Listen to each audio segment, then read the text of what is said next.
momento nos hemos centrado solo en situaciones en las cuales hay una sola conducta que pueda ser objeto de reforzamiento. Esto es lo que se llaman situaciones de operante único o de contingencia única. En una situación de operante único solo hay una respuesta que sea sometida a contingencia de refuerzo, las demás no. El caso más evidente es la caja de Skinner. En la caja de Skinner solamente hay una acción que pueda ser reforzada, que es la presión de la palanca. Todas las demás cosas que pudiera hacer el organismo no son objeto ni de refuerzo ni de castigo de ninguna clase. Este tipo de artificio experimental es muy útil y muy potente para estudiar detalladamente muchos fenómenos importantes. Ya sabéis cómo va la estrategia de la metodología experimental. Creamos una situación artificial deliberadamente diseñada para poder analizar con especial detalle y con especial rigor las características concretas de un fenómeno que nos interese, que es objeto de nuestro interés en ese momento. Pero, como también sabéis, las estrategias experimentales tienen una otra cara de la moneda, que es que siempre implican desnaturalizar en alguna medida el fenómeno que estamos estudiando. Lo estamos sacando de su contexto, lo estamos metiendo en una situación artificial y como resultado de esto, pues algunas veces se puede distorsionar algunos de sus aspectos.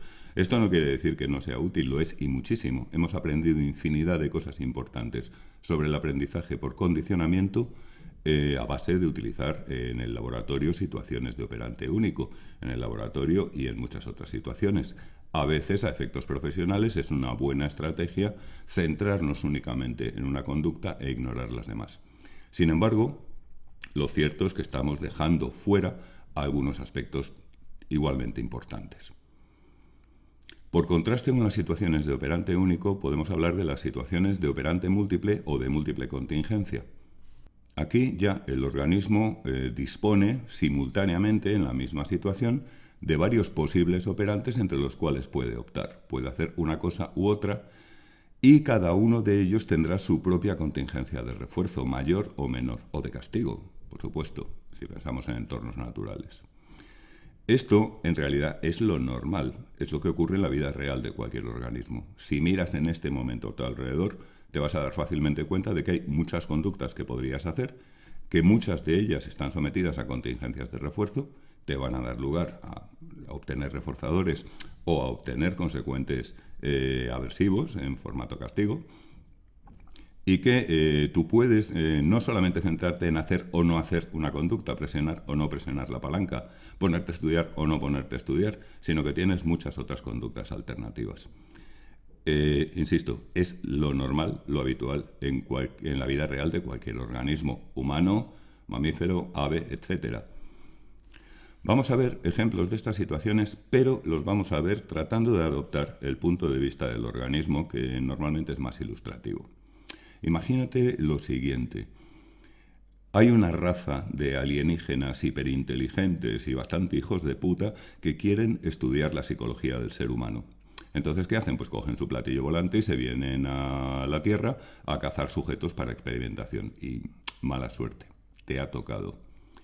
Te han abducido con su cono de luz y has aparecido dentro de su platillo y de repente te despiertas. Estabas inconsciente y te encuentras en una habitación completamente vacía, estás sola y tienes una sed tremenda. Pero una cuestión, en la habitación no hay un vacío completo, hay un objeto, un libro. Entonces, pues tú lo que puedes hacer, si te da por ahí, es coger el libro y leerlo. Y entonces resulta que los alienígenas te hacen aparecer en la habitación un pequeño vasito de agua, muy pequeño, insuficiente desde luego para calmar tu sed. Algo tipo, pues esos chupitos que dan en los garitos, lo que no, en lugar de tener matarratas, pues tiene agua fresca, limpia y perfectamente potable. Entonces, claro, ¿qué vas a hacer? Pues leer más. Y si sigues leyendo, te están dando más agua. Ninguna otra cosa que hagas te va a proporcionar ningún tipo de reforzador. Puedes bailar, puedes hacer flexiones o puedes rampar por las paredes imitando a una rata. Da lo mismo. Lo único que tiene algún efecto es la conducta de leer. Y el efecto que tiene es que obtiene reforzador. los listísimos alienígenas se van a dar cuenta muy fácilmente de que, oye, que esto funciona, parece que estos organismos bípedos aprenden.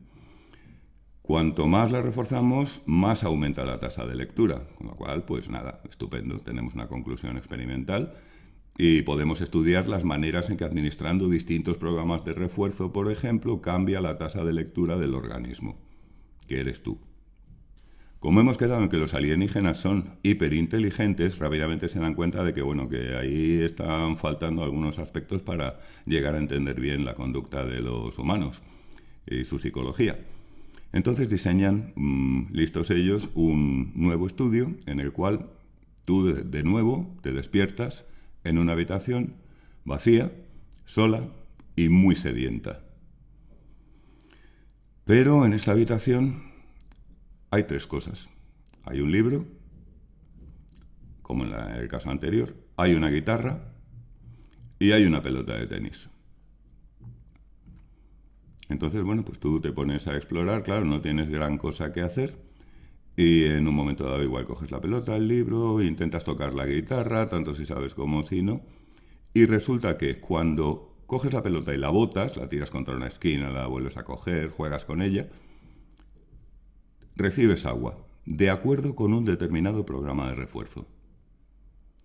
Si lo que tú haces es coger la guitarra y ponerte a tocarla, aunque no hagas una interpretación digna de un Eric Clapton, pues resulta que también recibes agua, pero con un programa de refuerzo distinto que cuando botas la pelota. Y si tú coges el libro y te pones a leer, también recibes agua, pero con un tercer programa de refuerzo distinto de los anteriores. Ahora los aliens pueden estudiar tu conducta, cómo la distribuyes entre los distintos operantes objeto de reforzamiento que tienes disponibles. Evidentemente, tu tasa de lectura descenderá drásticamente si, por ejemplo, tú obtienes más agua cogiendo la guitarra. Y si el programa de refuerzo de botar la pelota asociado a la conducta de botar la pelota, el primero, es más generoso, entonces la tasa de respuesta de botar la pelota va a subir bastante a expensas de la tasa de respuesta de tocar la guitarra y de leer. En definitiva, estamos en una situación de operante múltiple.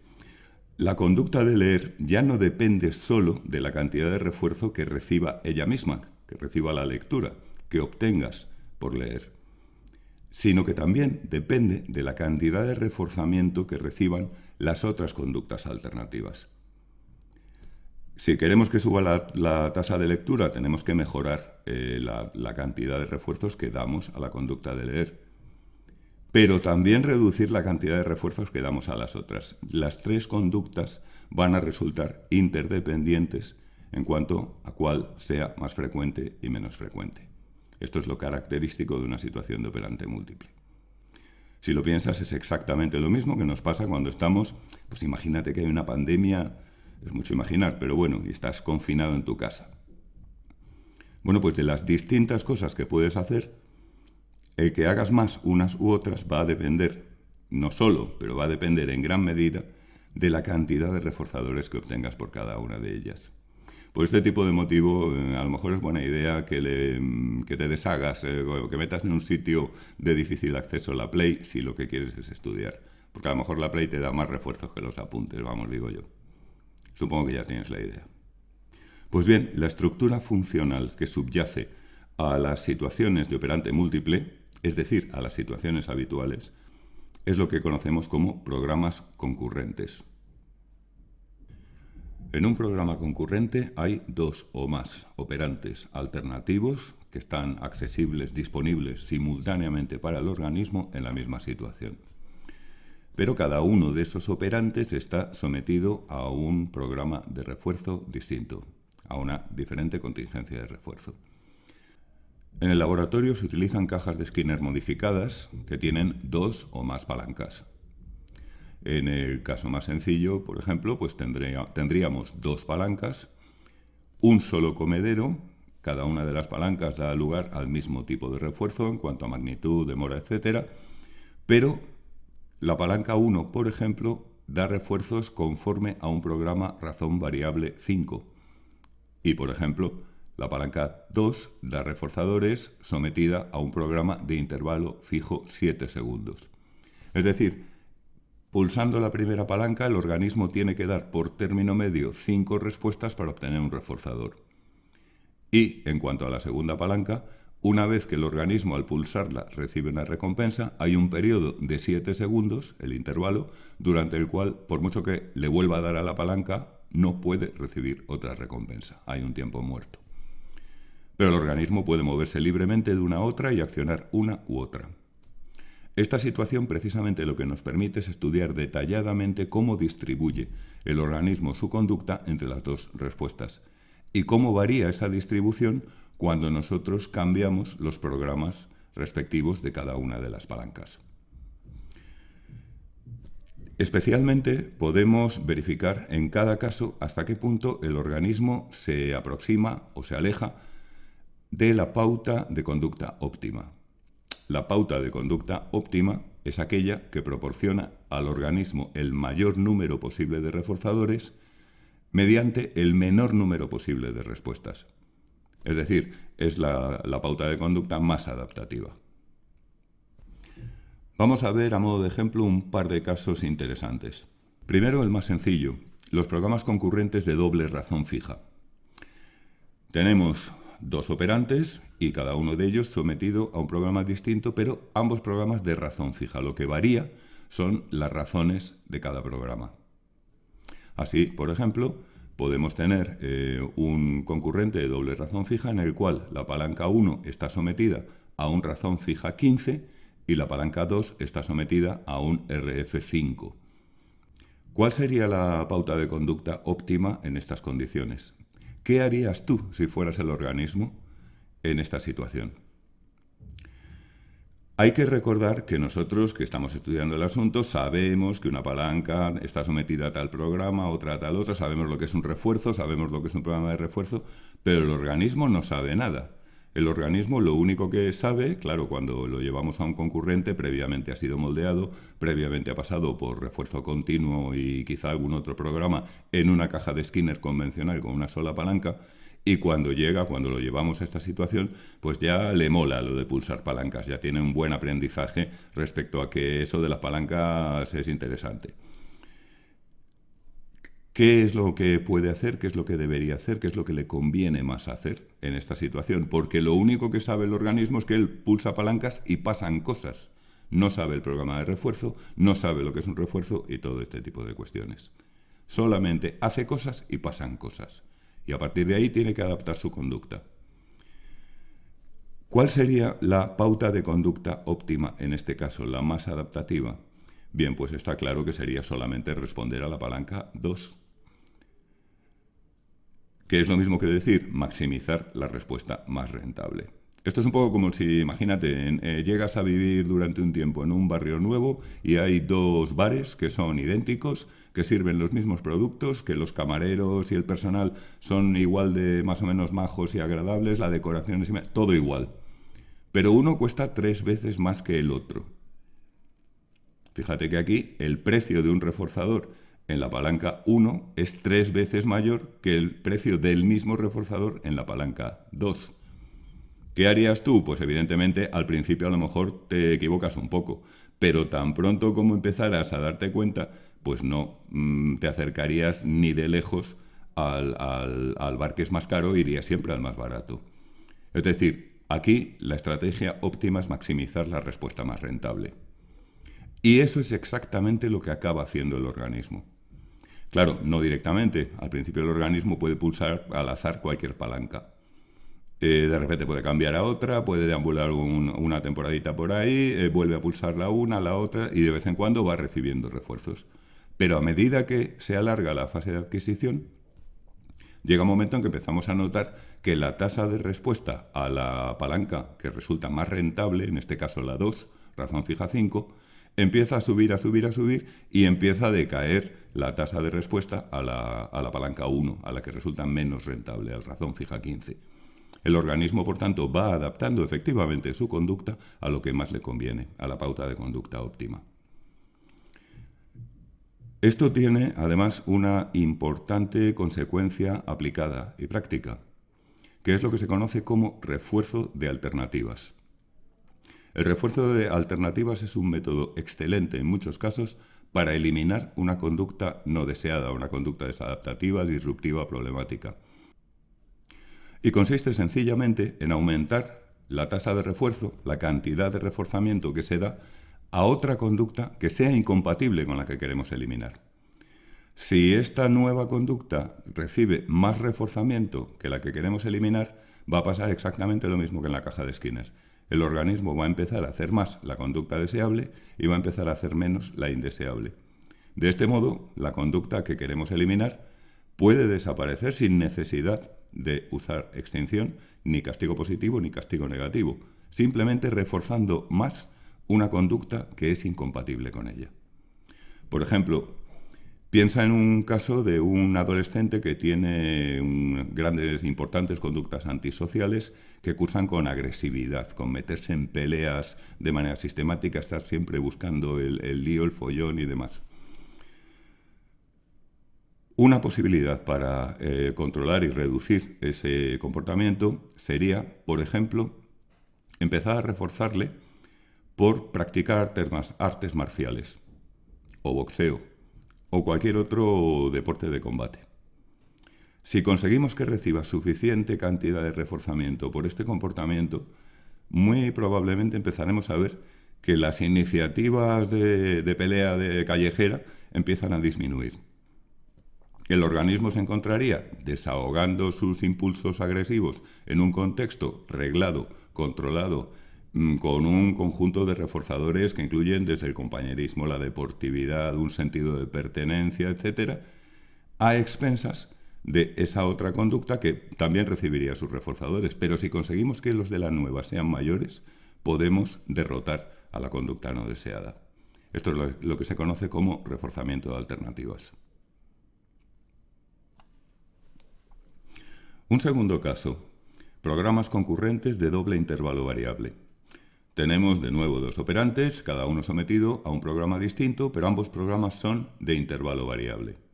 Y los intervalos de ambos programas son diferentes entre sí.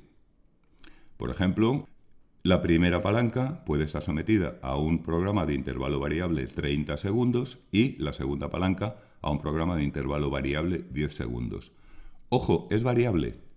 Esto quiere decir que no son siempre 30 segundos. El intervalo muerto, el tiempo muerto después de recibir una recompensa por pulsar la primera palanca, no van a ser siempre 30 segundos. Pueden ser 22, pueden ser 37, pueden ser 26, pueden ser 40. Lo único que pasa es que al final el promedio de los tiempos muertos es 30 segundos. Lo mismo, mutatis mutandis, cabe decir, para la palanca 2. Las duraciones no son fijas, son variables. Bueno, ¿cuál sería aquí la pauta de conducta óptima? ¿Qué harías tú si fueras el organismo? Ahora no es tan evidente. Te sugiero que pauses el vídeo, lo pienses un poco y trates de llegar a alguna conclusión. ¿Qué es lo que sería más conveniente, más adaptativo para el organismo hacer en una situación como la que hemos descrito? Te doy una pista. Maximizar la respuesta más rentable, que en este caso sería la palanca 2, ahora no es lo óptimo. Y no es lo óptimo porque evidentemente pasa una cosa. Cuando tú acabas de recibir una recompensa por pulsar la palanca 2, hay un periodo, el intervalo, que será pues en torno a 10 segundos, más o menos, pero durante ese tiempo no tienes nada mejor que hacer que pulsar la otra palanca, aunque la otra palanca sea menos rentable. Por este motivo, si el organismo se mete en la esquina de la palanca 2 y se limita a pulsarla, estaría adoptando una estrategia subóptima, una estrategia mejorable. Vamos a adoptar de nuevo la perspectiva del organismo para entenderlo bien. Estamos otra vez en las mismas. Te han abducido los alienígenas, estos hiperinteligentes, y te han metido sola y sedienta en una habitación. Y lo único que hay en la habitación es, por un lado, una especie de dispensador de vasitos de agua que está incrustado en la pared y que es completamente indestructible. No te hagas ilusiones. No vas a poder sacar el agua a la fuerza. Y a cada lado de este dispositivo hay dos palancas. Resulta que una de esas palancas, que son unas palancas bastante grandes y pesadas, es decir, el coste de respuesta de accionarlas no es totalmente desdeñable, una de esas palancas te va a dar recompensas, te va a dar pequeños vasitos de chupito de agua, según un intervalo variable 30 segundos. Mientras que la otra palanca, la segunda, te va a dar vasitos de agua según un intervalo variable 10 segundos. Ojo, insisto, tú no sabes nada de esto. Vale, tú sí lo sabrías porque eres estudiante de psicología muy aplicada, etcétera, pero imagínate que no. Imagínate que eres, pues no sé, alguien que no tenga ni idea de psicología, una ingeniera informática, una lingüista o algo por el estilo. Tú simplemente, al igual que le pasaba a la rata, lo único que puedes hacer es dar palancas y a ver qué pasa. No sabes cómo funciona el asunto, al menos de antemano. ¿Cuál sería tu pauta óptima de conducta? Bien, vayamos por partes. La primera palanca, si te fijas, te puede dar como máximo 2 recompensas por minuto.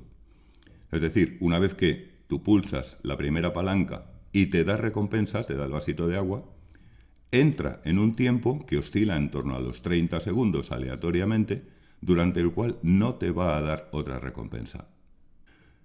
La segunda palanca, en cambio, te puede dar un máximo de 6 recompensas por minuto. Esto es un máximo ideal, porque claro, implicaría que no pierdes nada de tiempo. Efectivamente, se va a parar poco más o menos 10 segundos cada vez que tú pulsas la palanca y recibes recompensa.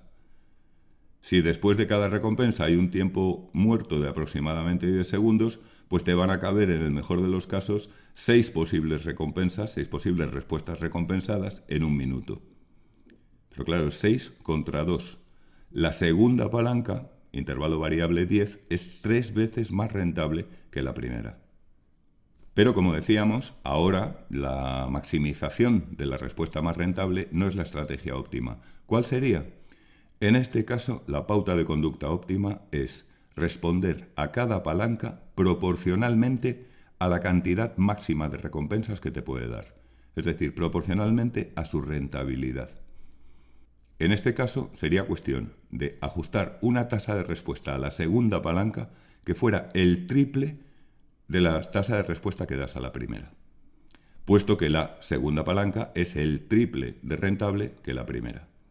Pulsas las dos, pero la segunda palanca 3 veces más. Esa sería la estrategia óptima, según se puede demostrar formalmente. Pero todo esto son nuestras reflexiones teóricas desde fuera. Ahora tú estás dentro de la situación. ¿Qué vas a hacer? Cuando empieza esta situación, pues tú normalmente vas a comprobar primero que el dispensador de agua es indestructible y segundo, pues antes o después vas a acabar pulsando alguna palanca porque realmente no tienes otra cosa que hacer. Supongamos que vas primero a la palanca 1 y la pulsas. ¿Qué va a pasar? Te va a dar agua, por supuesto. Te va a dar agua porque en un programa de intervalo, la primera respuesta que se da, lógicamente, pues ha transcurrido un tiempo infinito desde la anterior recompensa, porque antes no te ha dado ninguna otra. Con lo cual, a la primera un programa de intervalo siempre da recompensa. Menos mal. Resulta que hay que dar a la palanca para conseguir agua. Le vuelves a dar y ya no te da agua, porque todavía no ha transcurrido el intervalo. Maldita sea. Pero claro, hay otra palanca. Te vas y la pulsas y te da agua, claro, porque es la primera vez que pulsas en ella. Le vuelves a dar y no te da agua. Entonces, a lo mejor te viene a la cabeza la idea, jope, cada una de estas palancas solamente daba un vasito de agua. Le vuelves a dar a la primera y no, todavía no ha transcurrido el intervalo. Te das una vuelta, te desesperas, te apoyas contra la pared y vuelves a la primera palanca. La vuelves a pulsar y te da un vasito de agua. La vuelves a pulsar otra vez y no te da agua. Te vas a la primera y sí te da agua. Repites y no te da agua. Te vas a la primera palanca otra vez y no te... Esa es la situación en la que estás y esa es toda la información que tienes. Los humanos además tenemos un problema, que es precisamente nuestro piso de arriba, nuestras facultades de razonamiento, de planificación, etcétera, que en muchos casos lo que van a hacer es interferir. Curiosamente, cuando estos estudios se hacen con seres humanos, luego le preguntas al sujeto cómo cree que funcionaba la situación y te cuentan unas películas que no tienen absolutamente nada que ver con lo que realmente estaba pasando. Hay quien se puede poner conspiranoico, en plan, lo que pasa es que los alienígenas están intentando volverme psicótico a base de meterme en una situación enloquecida. Pero no es, como supongo que resultará evidente, nada fácil desde el punto de vista de un organismo humano entender cómo está funcionando la situación. ¿Lograrías llegar a una estrategia próxima a la pauta de conducta óptima? Lo cierto es que sí, los seres humanos suelen llegar a una estrategia óptima expuestos a esta situación. Eso sí, aunque su conducta se acerca al óptimo, la teoría que te cuentan sobre cómo funciona el asunto, la teoría formulada por sus sistemas específicamente humanos, racionales, etcétera, de los que tan orgullosos estamos, suele estar prácticamente siempre equivocada. Pero lo más impresionante no es eso. Lo más curioso es que los organismos como las ratas y las palomas, y es difícil imaginar un animal más tonto que una paloma, también consiguen una excelente aproximación a la pauta de conducta óptima. Y aquí ya no hay ni teorías, ni intentos de explicar cómo funciona, ni nada.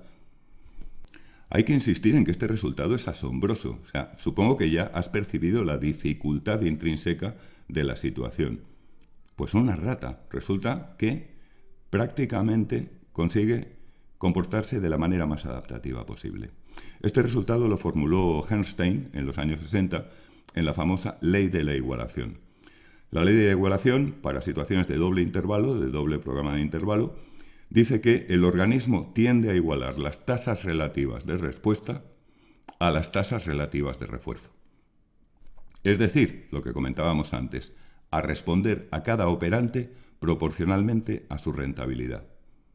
Dicho de otro modo, lo que el organismo empíricamente acaba haciendo es lo que teóricamente podemos calcular que es la estrategia de conducta óptima para esta situación. Con una adquisición suficientemente larga, nuestra rata o nuestra paloma conseguirá aproximarse mucho a la conducta óptima de dar el triple de respuestas a la primera palanca que a la segunda. Este es uno de los resultados, desde el punto de vista teórico, más notables de la investigación con programas concurrentes. Y muestra una cosa muy importante, que es que el mecanismo de condicionamiento es muy sofisticado.